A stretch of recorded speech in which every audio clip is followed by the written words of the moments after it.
Assalamualaikum warahmatullahi wabarakatuh, sahabat-sahabat UFO, GIF, Gio, dan juga Padepokan Ilmu Hikmah, beserta tak lupa sahabat-sahabat ULO dimanapun berada. Jumpa lagi dengan Umi, dimana yang kemarin alhamdulillah Allah masih memberi kesempatan kita untuk membawa selendang kuning, yaitu sampai di pondok. Dan sekarang Umi, Gus Idris, dan juga berserta pasti tidak asing lagi siapa beliau ya. Tebak sendirilah siapa namanya. Sahabat, apa tujuan saya, apa tujuan Gus Idris beserta saat ini kita akan kemana? Ikuti aja. Kalau penasaran, pasti di sini ada kesan moral yang harus kita ambil hikmah dari semua kejadian-kejadian, sahabat. Intinya apa nanti yang akan terjadi dan bagaimana Umi dan Gus Idris akan melangkahkan kaki, kemana kita akan menuju. Ikuti, jangan pernah bosan untuk terus mengikuti perjalanan kami. Begitu dari perjalanan Gio, GIF, Padepokan Ilmu Hikmah, ya ULO, dan juga Padepokan Ustadz Farhan Official. Di situ kita tidak ada visi dan misi kecuali tujuannya apa? Untuk mengajak kebaikan dan kebaikan. Alhamdulillah, dengan kejadian demi kejadian di sini kita banyak belajar. Apa aja yang perlu kita ambil, maka yang baik ambillah, yang buruk kita tinggalkan. Mungkin ada tambahan dari beliau sebelum saya melangkahkan kaki akan mengajak kemana setelah dia kemarin kami bawa.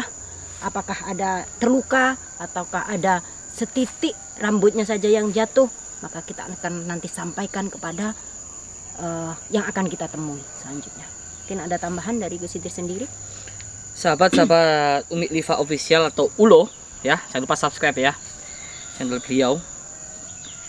Jadi di sini setelah kejadian kemarin, selendang kuning, Ryan sama Seluling, Ustadz Suling itu mengambil darah Mak Emprot, sehingga ilmu dari Kencana Ungu bisa diimbangi oleh selendang kuning, karena darahnya Mak Emprot sudah dihisap oleh selendang kuning.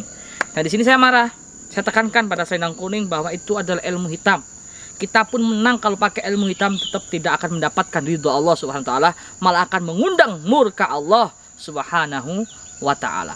Jadi rusaknya semuanya itu, rusaknya akhlak, rusaknya moral, rusaknya dunia, daratan, lautan itu memang Allah yang mendatangkan musibah, yang mendatangkan kemurkaan. Tapi yang mengundang kemurkaan itu adalah hamba-hambanya. Zaharal fasadu fil barri wal bahri bima kasabat aydin nas.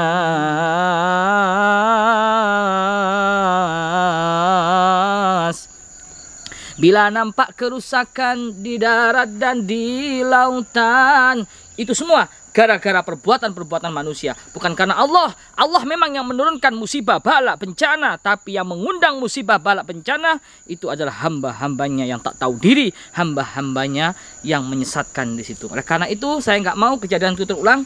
Maka kita kembalikan Mak Emprot ke pemiliknya, ke junjungannya, yaitu Raden Kencana Ungu. Dan alhamdulillah sama Umi, Mak Emprot ini diselamatkan.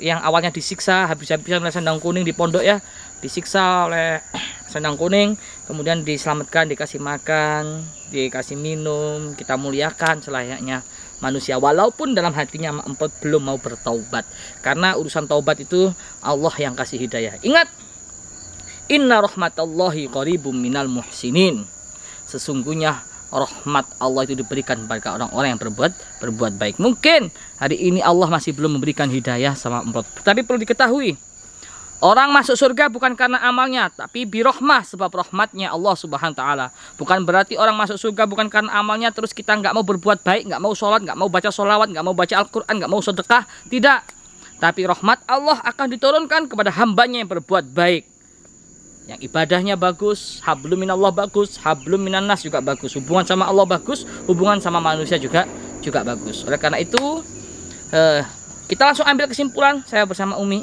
kita kembalikan Mak Emprot. Gitu saja. Menang kalah dalam perjuangan itu urusan Allah. Yang penting bismillah kita kembalikan pada Mak Emprot.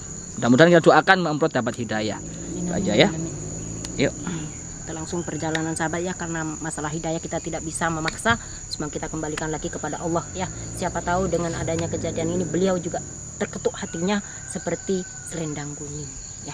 Kita tidak tahu waktu. Ayo Mak Emprot, ayo kita jalan ya. kita tidak pernah melakukan beliau ini selayaknya musuh. Walaupun udah banyak yang menjadi korban dari santri, dari keluarga kami yang berdarah-darah. Kejahatan dilawan dengan kejahatan tidak akan pernah ada habisnya.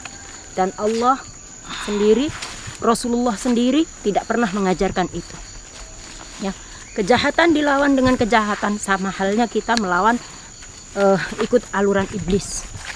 Jadi yang jahat kita tetap balas dengan kebaikan. Sahabat, sekeras-kerasnya hati, sekeras-kerasnya jiwa, kalau kita terus tetesi, ibarat kata batu, kerasnya batu, kalau terus kita tetesi dengan air, insya Allah lama-lama juga akan berlubang. Sepertinya mereka sedang berlatih kanuragan. Kita tenang aja sahabat ya, karena kita tidak bermaksud jahat. Assalamualaikum. Duh, baik mana? Samprot. Mak, Tahu siapa dia? Tahu. Kenal? Masih ingat? Ini bukan Mbak Tompel lo ya, asli ya. Siapa ini? Coba ngomong Mbak Amprot Samprot. sama Raden. Iya, Raden. sik. Aku gak gampang percaya koyo wingi. Mohon maaf, kemarin terpaksa kami lakukan itu karena apa? Ustadz Suling kalian tangkap. Jadi maaf, kami Jadi lakukan tidak itu. ada pilihan lain. Kami nggak ada pilihan lain kecuali itu. Dan sekarang kita kembalikan dia karena kita sudah nggak ada urusan. Ustadz Suling sudah kembali ke tangan kita. Dan sekarang ini bukan hak saya. Masalah tobat nggak tobat itu urusan Mak Emprot. Sekarang saya kembalikan kepada kalian. Kalian semua. Ingat Mak Emprot masih utuh.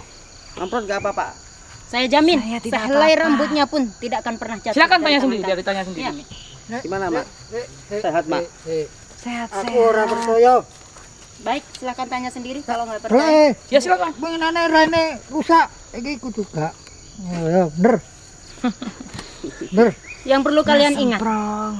ya silakan tanya detailnya seperti apa. Apakah saya Gus Idris menyiksanya? Semen jabak nama nih, Mak. Saya diperlakukan dengan baik.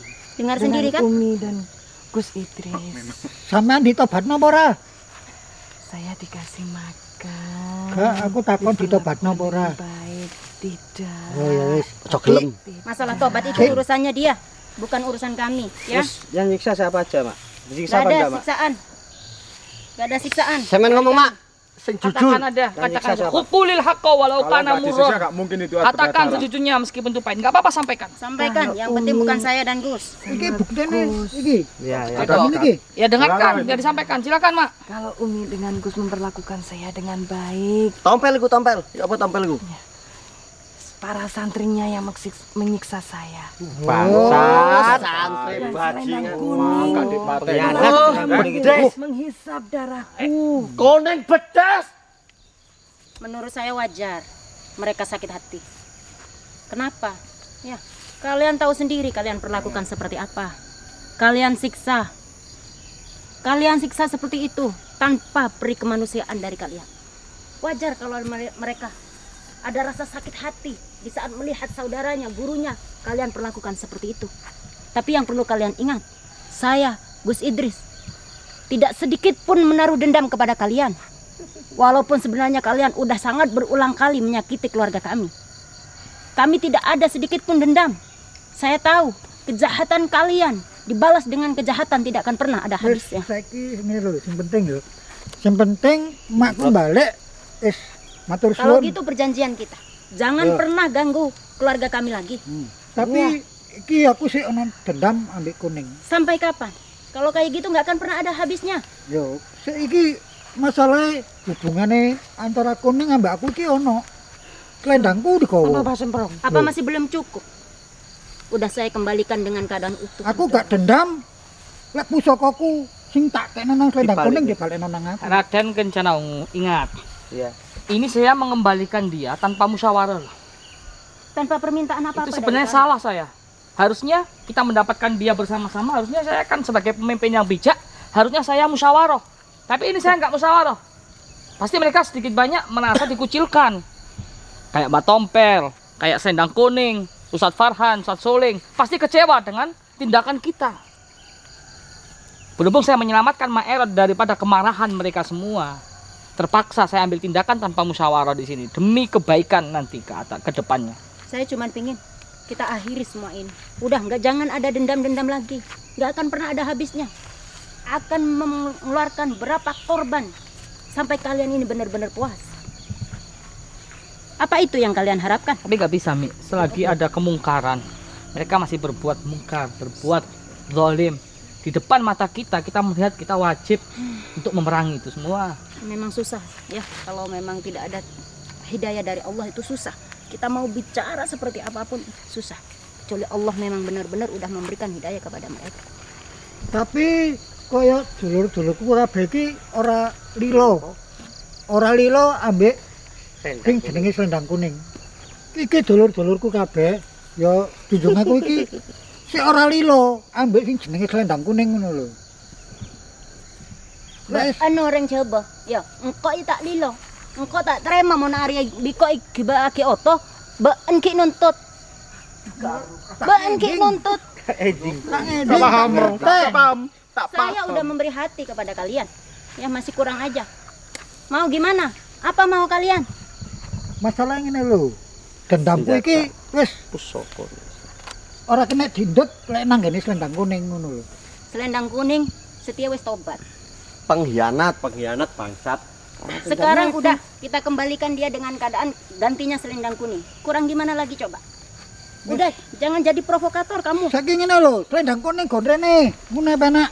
Kita kesini tanpa sepengetahuan selendang kuning, tanpa sepengetahuan teman-teman yang lain. Apa masih kurang kalian? Sik kurang puas. Apa perlu saya bawa pulang lagi? Kalian udah tak kasih hati masih aja menuntut.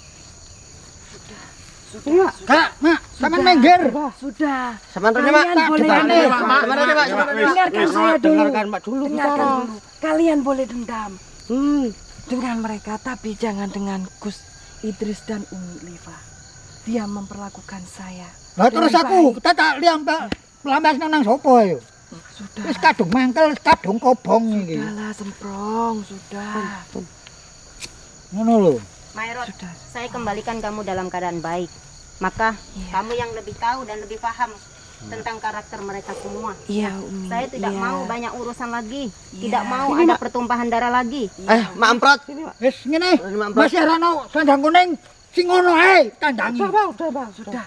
Kita nggak bawa siapa-siapa. Saya cuma berdua, bertiga dengan Gus Idris. Jadi tidak ada yang tahu saya kesini. Jangan Semprong. Mereka Sudah tidak cukupi. Ya opo lah iki ne sik loro lho atiku. Sabar Semprong, sabar. Nanti kita tapi jangan kuning aja, Mbah. Iya. Nanti aja, Mbah. Jangan dengan Dan omah oleh apa dhewe ngene. Udah, kita mau pamit, Raden Kencana Ungu.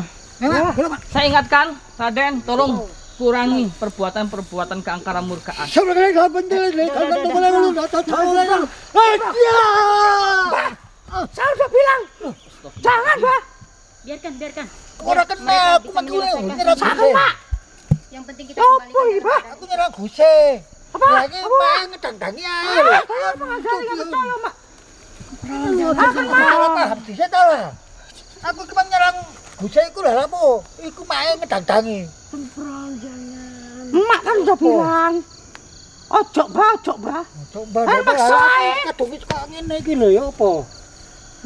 Sampeyan ya loro aku ya loro ngono lho. Ayo, Mat, ayo kameramen ayo. Wes, kandang deket mereka. Pamit, Mas Semprong, Assalamualaikum. Itulah hatinya. Kalau udah ditutupi, maka berbuat apapun nggak ada gunanya kita. Kita dengan datang baik-baik pun tidak bisa menyentuh hatinya. Masya Allah. Maka perbanyaklah dekat dengan Allah, ya. Perbanyaklah sholawat, perbanyaklah zikir. Jangan tinggalkan sholat, sahabat, agar hatinya tidak sekeras batu. Itulah kalau udah dikuasai iblis. Walaupun kita udah memberikan sesuatu yang baik, kita antarkan dengan cara baik pun mereka tidak mau menerima dengan keadaan baik. Masya Allah. Itulah contoh, itulah gambaran orang-orang yang jauh dari keimanan. Apapun yang kita lakukan tidak akan pernah ada benarnya. Selalu salah di mata mereka. Selalu salah di mata mereka. Mungkin ada pesan dan kesan. Hidayah milik Allah ya. Susah banget, mungkin Allah masih belum kasih hidayah sama mereka. Kita doakan aja, mudah-mudahan suatu saat dia mendapatkan hidayah mereka. Amin ya Rabb. Amin. Itu saja yang dapat kami sampaikan ya.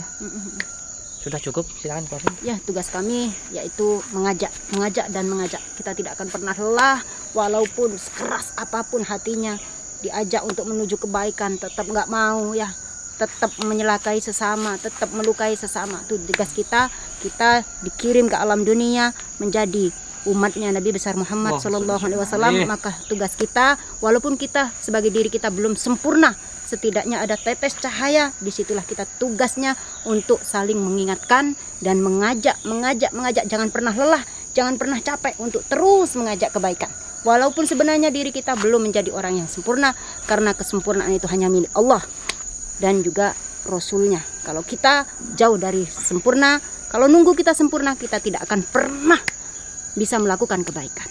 Maka dari itu, di saat nafas kita masih ada di raga kita, detik itu juga, waktu itu juga kita terus mengajak dalam ke jalan kebaikan. Mungkin itu aja yang perlu saya sampaikan. Akhir kalam, wassalamualaikum warahmatullahi wabarakatuh.